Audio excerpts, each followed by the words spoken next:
Well, I'm Amanda DeVito Parle, as you know, because this is, in fact, my cousin, Peter Nowicki. Hello. And this is At the Kitchen Table podcast. It's an entrepreneur's podcast, sort of circles the real estate universe, investing, money, finance. It starts taking that vein, which I love to talk about. But the idea is to guide and inspire and connect people and try and just talk for a little bit and have fun. So cousin Pete is here today on the podcast because he's doing something interesting. You're tokenizing gold in the ground. Yes. Tokenizing Alaskan gold deposits. GIG. GIG, the Gold, gig token, gold in the ground. Okay. That's exactly right. So, okay, we'll back up because I know you, but they don't. So tell me just, where did you start? Tell me a little about yourself. How did it all start? I grew up in Chicago. I grew up in a large Catholic, Italian, Polish family. I was the sixth of seven kids and grew up on the west side. And it was a great way to grow up. Tons of, kids on the block and, your traditional, lifestyle as a young kid. And when we grew up, we had this influence of affluence, right? We weren't wealthy necessarily. We're, abundantly middle class, but we had these little pockets of people who were wealthy in our community, right? And so it really seemed that everybody in our community who was wealthy was a doctor, a lawyer, or a trader. Growing up on the west side of Chicago, we had the privilege of having both the Chicago Mercantile Exchange and the Chicago Board of Trade in downtown Chicago. Right. So two of the world's largest markets for finance. And most of my friends worked at the Board of Trade or the CME, right out of high school or right out of college. It was like how some people get jobs at a restaurant over the summer. We went down to the Board of Trade and worked as a clerk or a runner or something like that. It was such a part of growing up on the west side of Chicago. That's what everybody did. Right. It wasn't unusual to know people who were in the markets who were doing these things and doing some crazy things. And it always caught my attention. But to tell you honestly, I swore I would never do it. It was way too risky. There was these horror stories of people making all of this money and then losing it all and just, so it always captured my attention. This is the environment we grew up in. It was like a matter of time before you went down to the Board of Trade and tried something down there. So that's how I lived. So, but in your young years, you went to private school. Yep. All boys Catholic high school. And then off to college you went to study what? Yeah, so I studied Japanese when I was in college. So that was 1989 when I graduated high school. And just how China is now, Japan was what that was back in the late 80s, early 90s. Everything was Japan. Global power. Global power. They were going to be movers the ones. And shakers. Yeah, they were going to be the ones that were going to take over the world. Toyota was here. Yeah, they were the Japanese bought Pebble Beach. That was the biggest story in the world. Right. And so they were buying everything, all real estate. And I just thought, well, man, I've always been fascinated by that culture.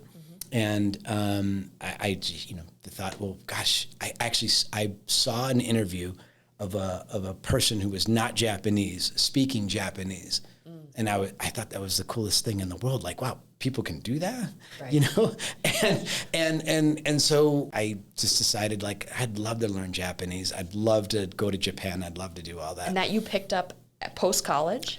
Yeah, no, so that's what was my major. So I majored in Japanese and spent 4 years. And then when I graduated from, I went to Indiana University, and they had a really good Japanese program there. And then Who would I have left. Thought? Right? They do a summer program, so you actually can do your entire school year over the summer. So it's a 9-week intensive program where you live on campus and you're only supposed to speak Japanese, and it was great. So I did that. And then after I graduated, I applied for a job with the Ministry of Education in Japan. Okay. And I got accepted, and I went to Japan and taught English in a high school. For how long were you there? Just a year. 1 year in Japan, teaching English. Yep. Yeah, in a high school. It was great. And just an awesome experience. The Japanese people are amazing. Obviously night and day from living in Chicago. I had not really left the country. I don't think that was my first experience outside of the United States. And it was amazing. And I loved it. And I traveled all through Asia and then after in Europe, and I kind of caught that traveling bug. And that's when I started to know, like, I just kind of wanted to do exciting things in my life, you know, like but at that time I just really didn't know. So I came back home and I started applying for grad schools, and I had an idea of going. Because that was kind of the thing to do, right? It was like you go on to grad school. Yeah, like the natural progression was either go to grad school or go to the Board of Trade. It was going to be one of those two things. And I really wanted to put, to hold off on the Board of Trade as long as I could. And so I applied to grad schools. And a buddy of mine, who was probably, his name is Patrick Walsh, he was probably the greatest influence on me as far as being an entrepreneur. He was 5 years older than me and lived in my town.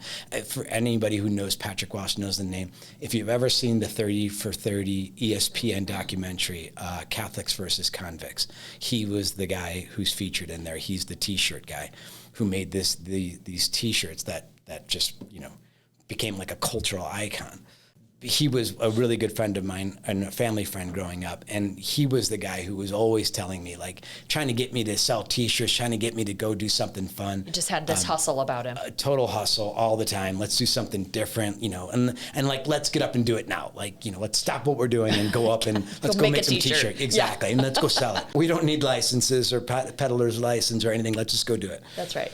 He was awesome. And I'm still really good friends with him. And he was just this tremendous influence on my life. Anyway, he was down at the Board of Trade, and he kept trying to get me to come down. He kept saying, just come on down. You're going to love it. Because you're 25 or something at the 24. time. Yep. Okay. Yep. And I was thinking, okay, maybe I will. While I'm applying and while I'm doing this, go down there. And so I went down there to take a look, and I'm like, yeah, this is pretty cool. And he introduced me to some guys, and he said, these guys are looking for a clerk. These guys are looking for a clerk. And I'm like, fine, I'll just do this.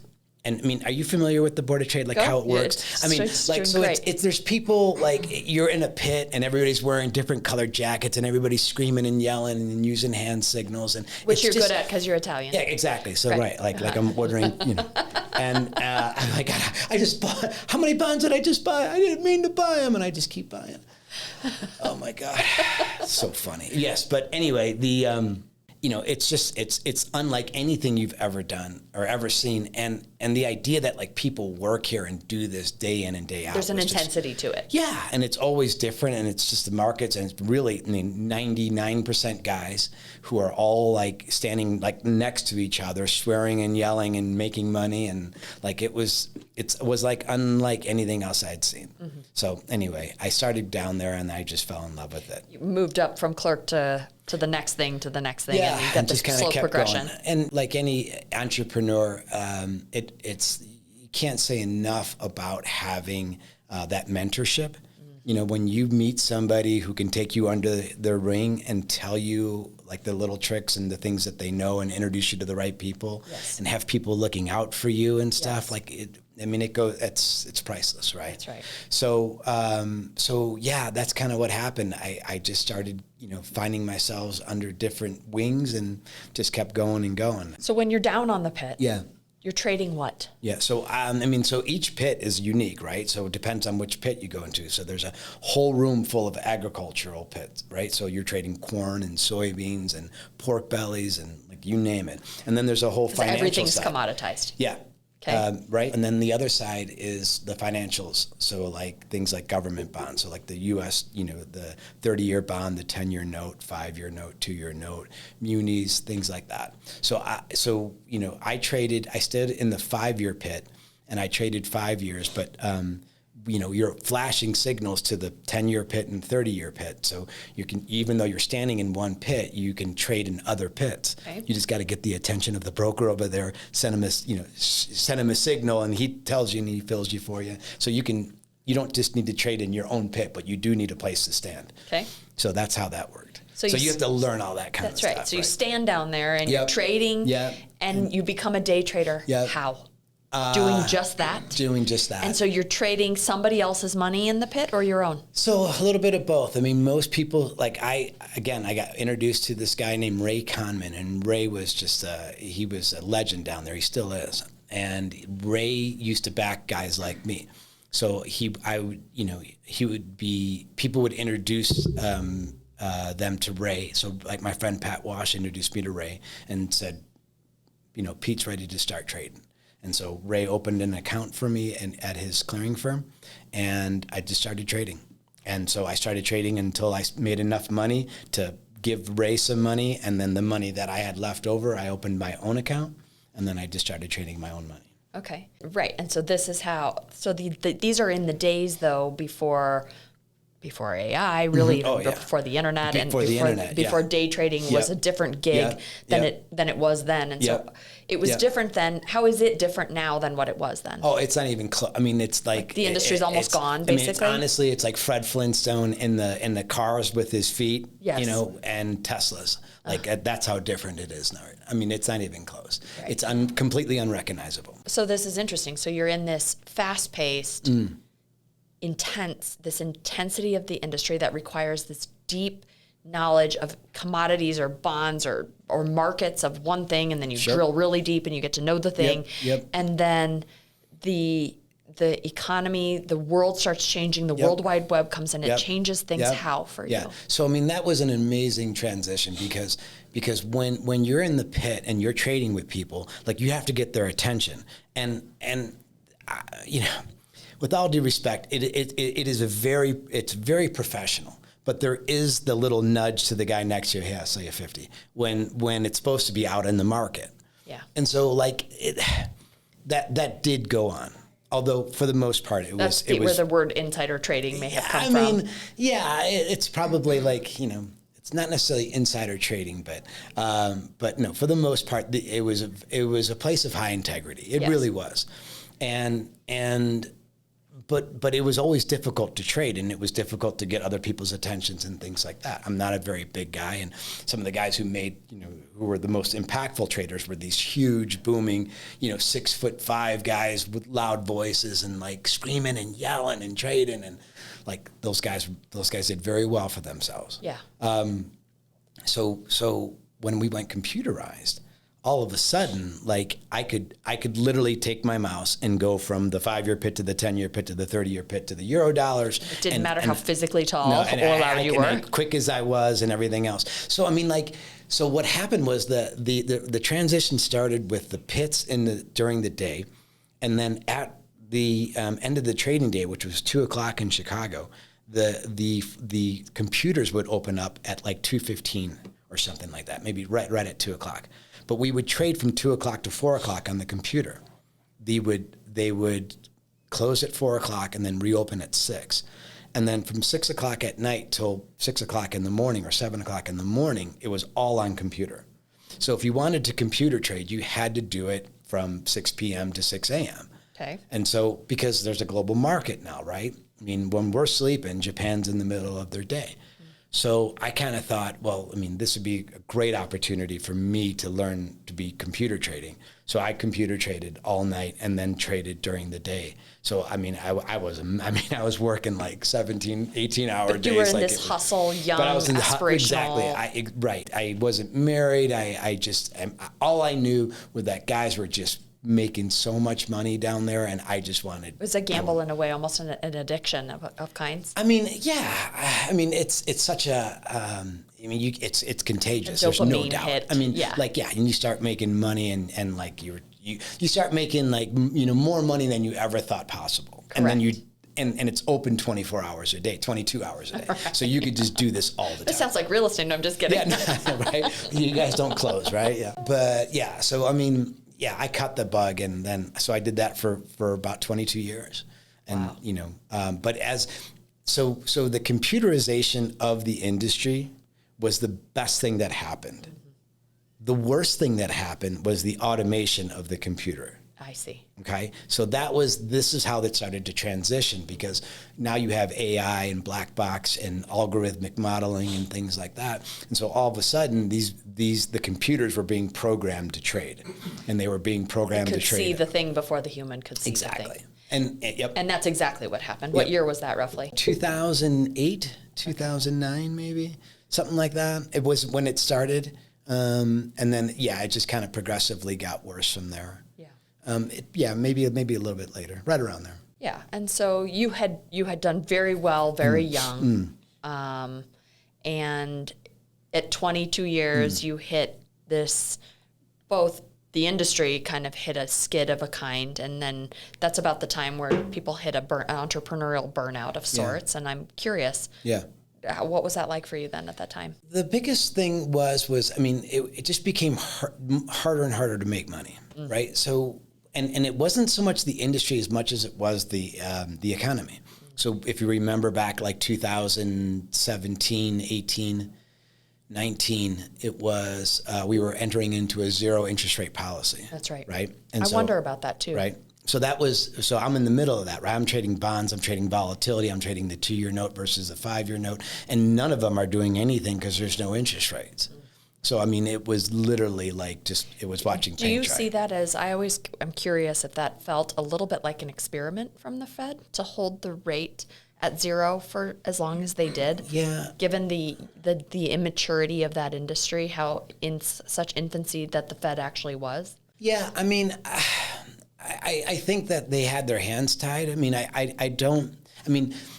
we live in such a global market now, right? Yeah. And so what we do here really does impact what happens over in Europe. And Europe was a mess. I mean, we think that we had, zero interest rates. They actually went negative in Europe. I mean, you think about that, like they literally paid you to borrow money. So, I mean, we have to kind of do what everybody else is doing to some extent. We will look back at that time and people will absolutely shake their head and say, God, I cannot believe we kept interest rates that low for that long. For so long. Yeah. Yeah, there was just free money. And I look back and I think to myself, my God, like, why didn't I? I mean, real estate, what were you guys doing? I was buying real estate. Right. I mean, exactly. I mean, so anybody who could do that would, But I didn't know what I was doing. I was just doing what I was told. Right. I mean, right. Kind of like you would.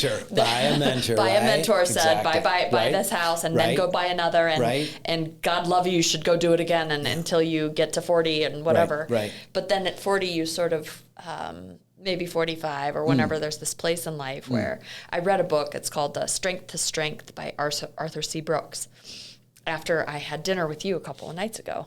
And the book basically says, you go on the life cycles in quarter century of your life every 25 years. And so by the time you got to the end of the day trading run, basically, and the market had shifted, you were self-employed because you were day trading for yourself at that time, but there was nobody to fire you. The market just fired you, essentially. Yeah. And so this Strength to Strength book says, but if you're working for an employer and you aren't doing a good job at your job, or they get bought out or something changes, somebody fires you and that's it. You're on to the next thing. Right. But when you're self-employed, that's a hard thing to do because you sometimes have to fire yourself. Right. That's my kind of my joke is like I am self-employed, but I hate my boss. Yes, that's exactly right. I mean, I literally got to the point where I could not do this anymore. And my wife was just going to kill me. Yeah. We're done. She just kept saying, just, you're done. Like, enough. And I mean, and after that happened, like COVID had started to happen and then all the volatility came back. So as soon as I left, things started to, but I knew that it's a young man's game and I just couldn't take the stress of trading anymore. It was just But it was her that said, you're done? Or was it just that you were knew I was, so for the 22 years we were trading, she was always in my corner. She was always right behind me, absolutely. And, she was like, listen, this has been getting harder and harder for you. And I can't, of course she was going to support me, but she was encouraging me to be sometimes the people who love you the most can see the thing that's right in front of you that you can't see for yourself. Right. And when that was it, then that's, a big part of it. And especially about being an entrepreneur is sometimes you just don't know when you've taken things as far as they'll go. When's enough's enough. Right. And when do you pivot and when do you do things and what's the difference between capitulation and pivoting? I didn't want to give up on trading, but I had to. I literally got to a point where I just could not make it. I just couldn't make any money and I just couldn't take it anymore. But there wasn't there was something else. That was the thing.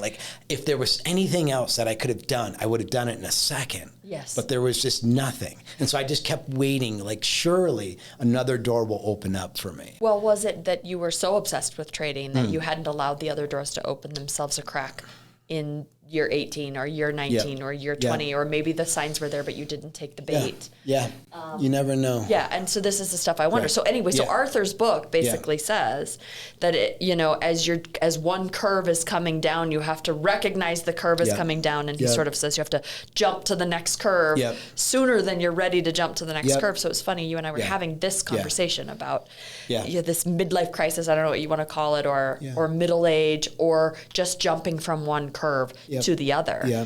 So now you're on to this. So there's a journey in that dip, right? Which is not replaceable knowledge either. There's this wisdom that comes in these dips, right? And so you're trying to jump onto this next curve. So talk about the dip and the next curve. So I got it started, 2018, 2017, 2018, everything started coming blockchain, right? What is blockchain? I don't know.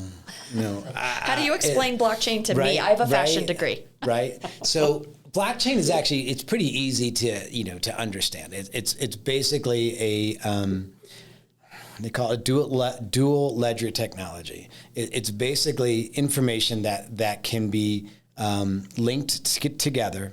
The best thing about blockchain is that it's immutable. It is designed to be a traceable, transparent, immutable system. So anything that goes onto the blockchain is recorded and is kept for as long as the blockchain is going. So any transaction that takes place on the blockchain is basically an immutable record that is there in a strain of immutable records. Like if somebody were to write that down, is that how you envision it? Like it's there and it's there forever and it is in fact there? Yeah, so think of like hieroglyphics, like if they were carved into a rock, right? And then all of a sudden you wanted to go back and put something in between those two little things, like you couldn't do that. You couldn't do that. They would know that like someone tried to put something in between, the guy who's doing this. Because it was etched out at a different time and you would be able to see it and you can't get in there. There's no space, right? Right. So so I'm trying to envision. Right. So, so the technology is it's incredible. And the computational power and the reach that it has the potential to revolutionize every industry that we're in, especially, real estate. Okay. Because, think about the role of a land title and things like that, and how many pieces of paper and things that you have to sign and do you remember when the crisis of 2008 and the housing crisis, and we had all of these records, and people were saying, prove to me who owns the note on my house. It was sold so many times, right? So like nobody knew actually who the mortgage was going to. Well, blockchain would solve all of that, right? Because you'd have this immutable record of everything that's happened to it. So it opens the doors to a number of possibilities within every single industry can benefit from. Okay, so blockchain is a market? No, so blockchain is, think of like Amazon is to the internet what Bitcoin is to blockchain. Okay. Right? So Amazon can't run without the internet. Right. Bitcoin can't run without blockchain. Okay. And so it's the underlying technology behind Bitcoin, behind tokenization, all of that stuff. Okay. So what other industries are using blockchain right now? It's largely financial. Okay. Because there's so many transactions, and there's a need to have things documented and kept. There should be a lot more of them using it, but it's largely in financial right now. Okay. And what are you doing with it? The coolest part about blockchain is you can create a digital representation of absolutely anything. So let's take the Mona Lisa. Right, we can create a digital representation of the Mona Lisa, and because the Mona Lisa, let's say it's worth $1 billion, right? We could create a token that represents ownership of the Mona Lisa, and so we can do. Has that been done? It's being done in artwork. Okay. So what's really cool is that you can own one millionth of the Mona Lisa, right? So you can let's say you make 10 million tokens, and each one of them is worth $100, and that will get you, that'll get you to the $1 billion. So you have these 10 million tokens circulating, and because of blockchain, it's authenticated. So I know that when I see that token, that represents ownership. $100 of the Mona Lisa. Exactly. Right. Right? So these tokens can trade all over the world. And the Mona Lisa never has to leave the wall in the Louvre. Like the ownership doesn't necessarily change, even though it's fractionalized and everybody owns a token and a portion of it. These tokens, and eventually, if the world goes to a certain place, I can go to Starbucks and use this token to purchase a cup of coffee, and you will just have that value subtracted from that token. Right, so instead of $100, it wouldn't be worth $100, and now it'd be worth $98 or $95. But this guy whatever. now owns $2 of the Mona Lisa. Exactly. That your Starbucks or whatever now owns the $2 that you used. That's how money works, right? It's like literally backed by something. Right. It's almost as if you had a physical dollar bill. Mm-hmm. And you wrote down the location of every dollar bill, and the person who then moved it, and every time it moved, you would be able to see the blockchain of the dollar bill. That's exactly how it would. That's exactly what blockchain does. It allows you to trace everything and know where everything is all the time. Okay. So this tokenization. So this is big because now you can own things. They can own real estate. So you can tokenize the Empire State Building. Okay. Right, and so now people can own a fraction of that. And there's the ability is to establish a value for the Empire State Building. And once that value is established, then all of the tokens are priced accordingly. So as the Empire State Building goes up in value and down in value, so does your token. The reason that the Empire State Building isn't crumbling to the ground right now is because the person or the investment group or the property manager is cleaning the glass and maintaining the stone and fixing the sidewalks. And so if I own $2 of the Empire State Building and everybody owns $2 of the Empire State Building, will there be a deterioration of value of the asset because it's nobody's, it's everybody's and nobody's? It's a great question.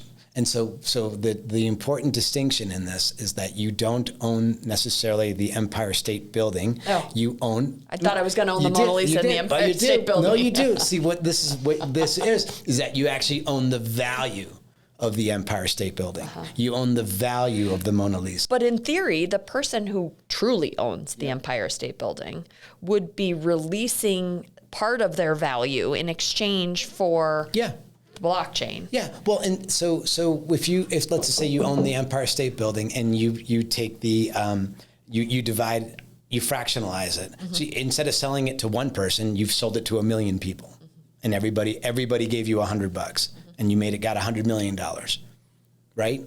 So the community now owns it as opposed to one person.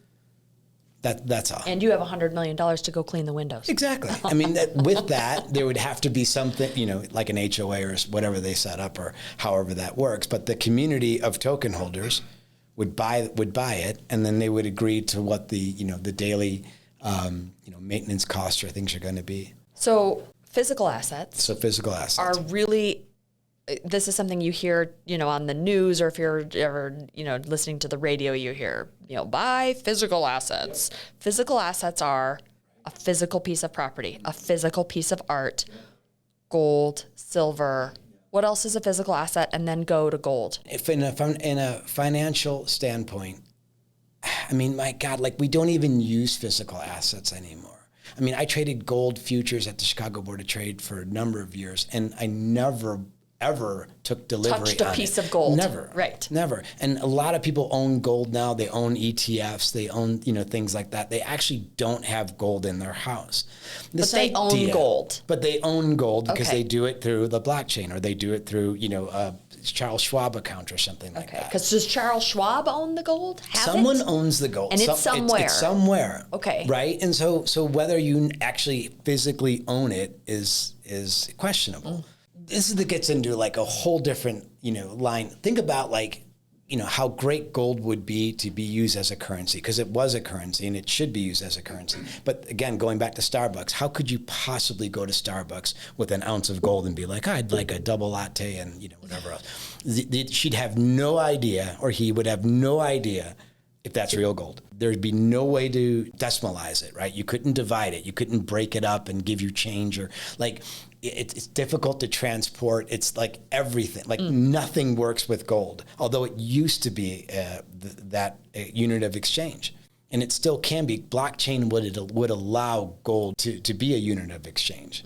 So this idea of holding physical, in my opinion, is just completely like overstated. It's antiquated. It's overstated. Think about this. Think about like if things really got bad in the world, like awful. Like, we were now going down to the market and buying eggs and like everybody's house was just, post-apocalyptic. Do you really think that someone's going to sell you his farmland for a bar of gold?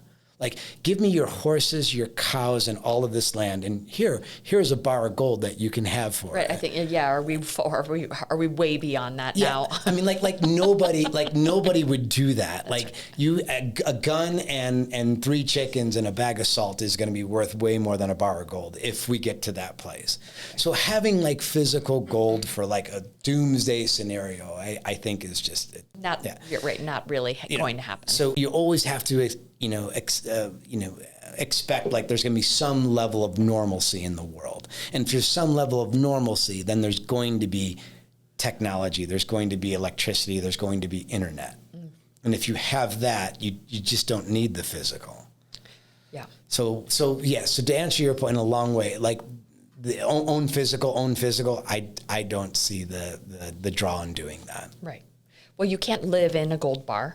Can't, exactly, and you can't eat it. And you can't eat a gold bar. Right. But you can live in a house that you traded for the salt, the chicken, or the lumber, or the nail, yes, or the shingle, sure, in exchange. Well, and so that's how the markets are arrived. Is right. You take something that is worth something, right, and you exchange it for all of these other commodities.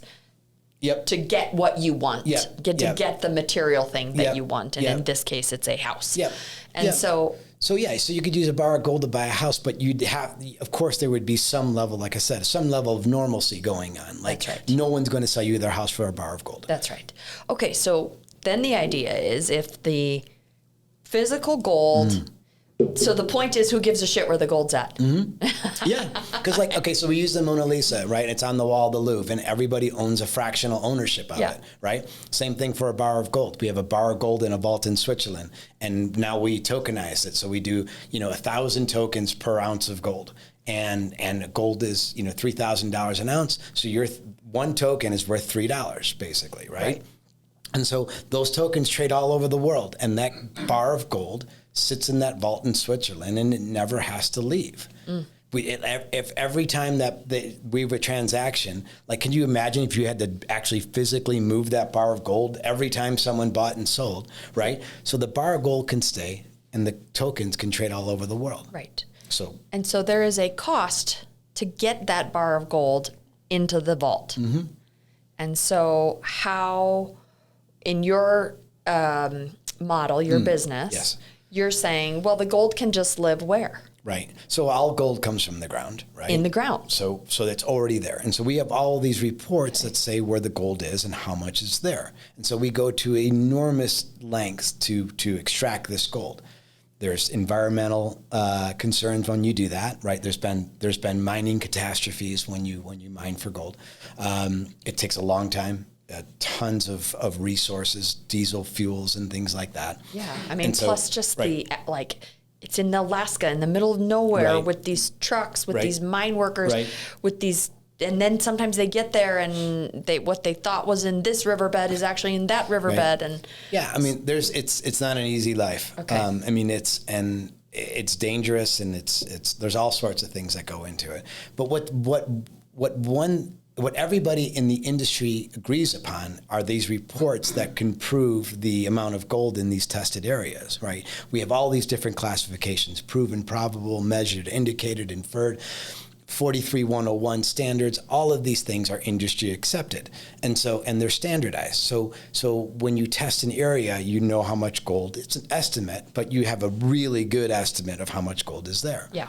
So if we know the gold is there and all we're going to do is take it out of the ground and we're just going to put it underground somewhere else. We're going to put it in a vault in Switzerland. Yeah. You might as well just leave it in the ground. Exactly. Okay. So that's where we started getting to this point of saying, well, why are we? I mean, if gold doesn't have a industrial application anymore, right? We're not putting it we're not using it like we use silver or copper or anything. Like if it had an industrial application, there'd be reason to take it out.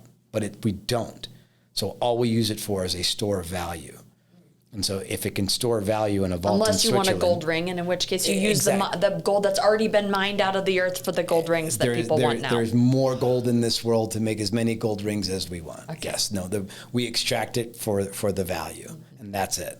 And so what we've said is like, well, what if we assigned a value for it while it's in the ground? Like, what if we let the markets figure out what the intrinsic value of the gold in the ground is in Alaska? And so blockchain technology allows us to do this. It allows us to create a digital representation of these ounces of gold that are in the ground, and we make a representation of them. And now you can own that gold that's sitting in the ground the same way you would own an ounce of gold sitting in a vault in Switzerland. It's fascinating. So the difference is the price, right? Because the one in Switzerland we know is $3,200 an ounce.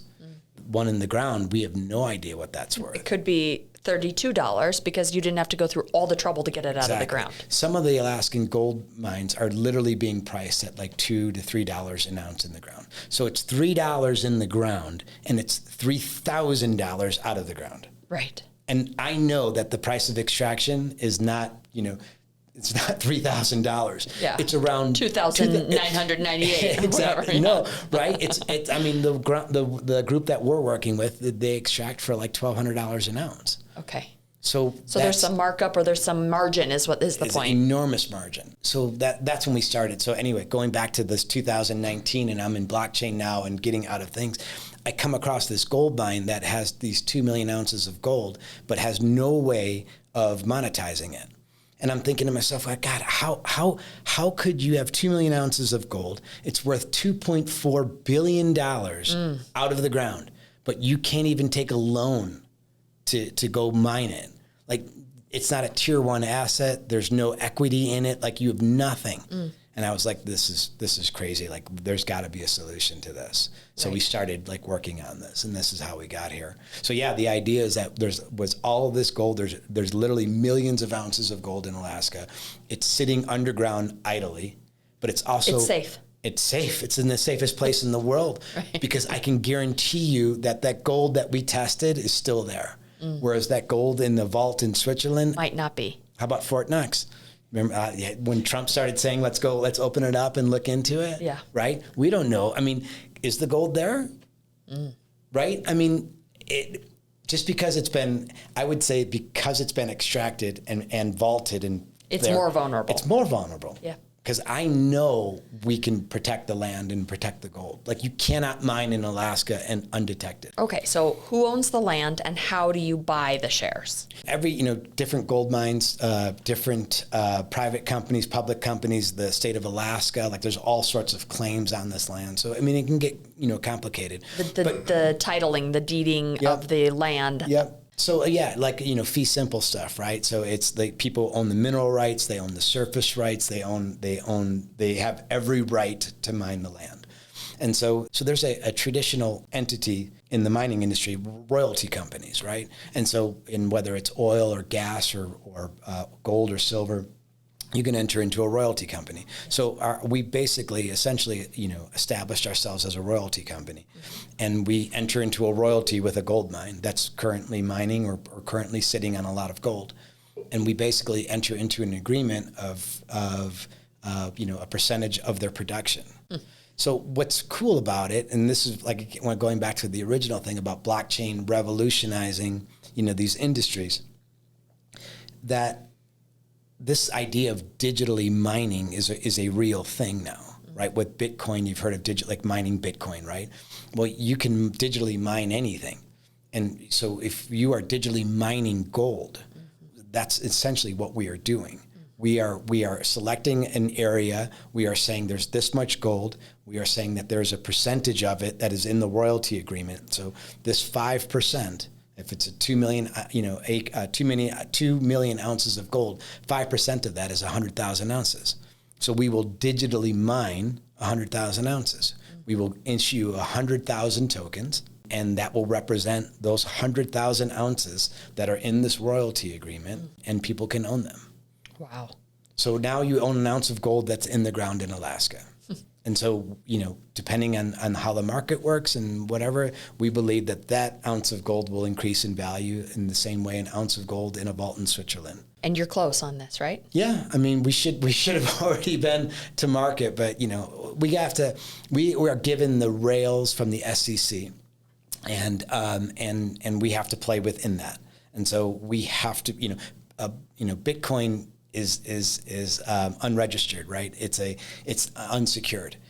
So financial institutions can't really own it. And that's why people have been nervous about it. Yeah, it's been a big part of it. I mean, the SEC, for all of its, criticisms and stuff. I mean, we in America have some credible markets, arguably the most credible markets in the world because of groups like the SEC, oversight, investor protection, things like that. And so we can go to a foreign country or go offshore and do something and just, circumvent the SEC and all the regulators, but we don't want to do that. Like, we want to go right to the regulators. In fact, like in 2019, we brought this to the CFTC, the Commodities Future Trading Commission in Washington, D.C., and said, this is what we want to do. This is the plan.